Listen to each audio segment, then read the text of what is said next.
শিয়াল ও আঙুরের গল্প। একদিন দুপুরবেলা এক ক্ষুধার্ত শিয়াল জঙ্গলের পথ ধরে হাঁটছিল। সে সারাদিন কিছুই খায়নি, তাই খাবার খুঁজছিল। হঠাৎ করে সে দেখতে পেল একগুচ্ছ টসটসে আঙুর ঝুলছে এক উঁচু লতার ডালে। আঙুরগুলো ছিল টাটকা, পাকা আর খুবই সুস্বাদু দেখতে। শিয়ালের মুখে জল চলে এলো। সে ভাবল, এই আঙুরগুলো আমাকে পেতেই হবে। সে একবার লাফ দিল, কিন্তু পৌঁছাতে পারল না। আর একবার চেষ্টা করল, তবু আঙুরের নাগাল পেল না।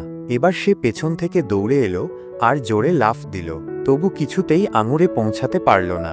সে বারবার চেষ্টা করতে করতে ক্লান্ত হয়ে পড়ল। তার পা ব্যথা করতে লাগল আর সে হাঁপাচ্ছিল। অবশেষে শিয়াল হাল ছেড়ে দিল। সে আঙুরের দিকে তাকিয়ে বলল, এই আঙুরগুলো হয়তো টকই হবে। তারপর সে এমন ভান করে চলে গেল যেন আঙুরগুলো সে চাইতই না। নৈতিক শিক্ষা: যেটা তুমি পেতে পারো না সেটা খারাপ বলাটা সহজ, বা যা পাওয়া যায় না সেটাকে ঘৃণা না করে পরিশ্রম করো, অথবা শান্তভাবে মেনে নাও।